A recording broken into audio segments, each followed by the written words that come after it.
तो hello friends, आज की इस वीडियो में आप सभी लोगों का स्वागत है।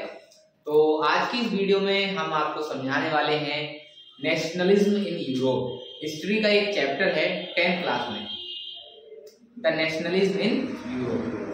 तो उसी के बारे में आज हम यहाँ पर डिस्कस करेंगे। तो सबसे पहले हमें समझना है कि नेशनलिज्म क्या होता है। नेशनलिज्म क्या होता है? नेशनलिज्म देखिए, मैं लिख के बताता हूँ आपको। देखिए, नेशनलिज्म जो वर्ड होता है,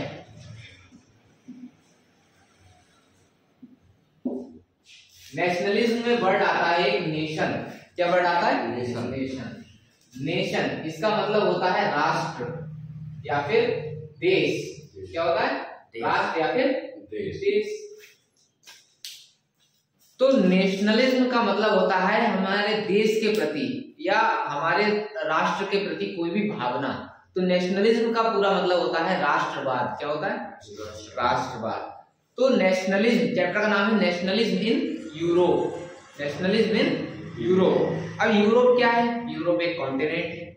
यूरोप में बहुत सारी कंट्रीज आती हैं, जैसे कि क्या पता है?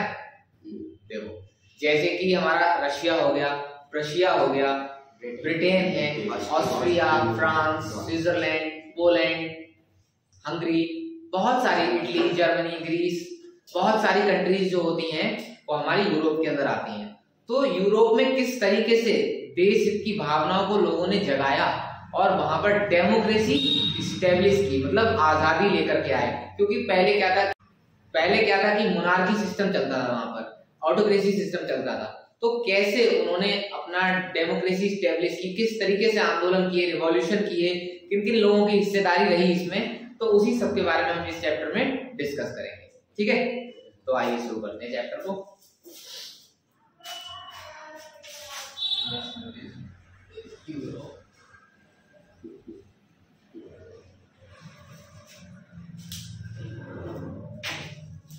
तो सबसे पहले हम बात करते हैं the idea of nationalism, idea of nation के बारे में। कि जब नेशनलिज्म हमें लेके आना है, मान लीजिए कि हमारे यहाँ डेमोक्रेसी तो है नहीं, तो हमें किस तरीके से लोगों को बताना है कि भाई डेमोक्रेसी आ जाएगी तो क्या क्या होगा, क्या क्या चीजें हमें करनी है। तो बहुत सारी चीजें होती हैं डेमोक्रेसी में। तो किस तरीके से हमें डेमोक्रेसी में क्या क्या चीजें चाहिए होंगी, क्या आइडिया है हमारा आगे तक का, तो उसको लेकर के हम इसमें चलेंगे। तो हमारे पास कुछ आइडिया होना चाहिए कि आगे हमारा नेशन कैसा होने वाला है।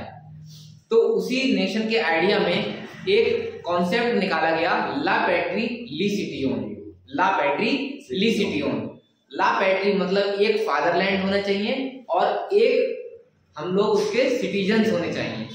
ऐसा ना हो कि यूरोप जैसे पूरा है, तो यूरोप में बहुत सारी ऑटोमन एम्पायर है, बर्बन डायनेस्टी है, तो बहुत सारी अलग अलग डायनेस्टीज वगैरह हुई इसमें। तो ये सारी चीजें अलग अलग थी। तो ऐसा नहीं होना चाहिए, पूरा हमारा एक फादरलैंड हो, हम सब उसके सिटीजन हो, हमारा एक संविधान हो, सारी चीजें ऐसी होनी चाहिए। तो ये एक आइडिया था हमारे फ्यूचर नेशन का। ठीक है, तो इस तरीके से हमारा नेशन आगे बढ़ना चाहिए।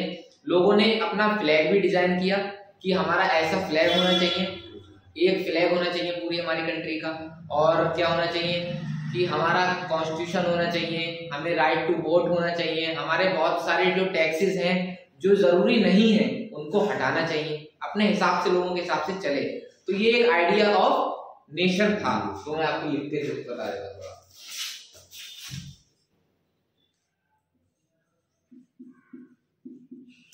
ला पैट्री लिसिटियोन, ये था idea of nation. Idea of, ये हमारा आइडिया ऑफ नेशन, ला पैट्री लिसिटियोन। फ्लैग डिजाइन किया गया, कॉन्स्टिट्यूशन। ठीक है, ये मेन हम 3-4 पॉइंट ही याद रखेंगे कि ये बहुत बार क्वेश्चन पूछा भी जाता है एग्जाम्स में, what was the idea of nation. तो इसमें हम यही लिखेंगे। या कलेक्टिव बिलोंगिंगनेस पूछा जाता है कि एकता का प्रतीक क्या है। तो ये एकता का ही प्रतीक है कि एक हमारी जमीन है और हम सब उसके निवासी हैं, सिटीजन्स हैं, एक हमारा झंडा है और एक ही हमारा कॉन्स्टिट्यूशन है। तो ये एकता का प्रतीक होता है द आइडिया ऑफ नेशन, या फिर कलेक्टिव बिलोंगिंगनेस का क्वेश्चन एनसीईआरटी में भी दे रखा है, तो वो हम इसमें पता कर सकते हैं। ठीक है, अब हम आगे की बात करते हैं फ्रांस की। सबसे पहले हमारे पास में जो कंट्री का नाम है वो है फ्रांस। क्या है? फ्रांस। यूरोपियन कंट्री है फ्रांस। आपने बहुत बार सुना होगा इसके बारे में। यहाँ एक रिवॉल्यूशन हुआ था जिसको हम जानते हैं फ्रेंच रिवॉल्यूशन नाम से। जानते हैं फ्रेंच रिवॉल्यूशन? तो फ्रेंच रिवॉल्यूशन, फ्रांस में एक किंग हुआ करता था जिसका नाम था नेपोलियन बोनापार्ट। क्या नाम था? Napoleon Bonaparte. तो वो वहां का एक ऑटोक्रेट किंग था।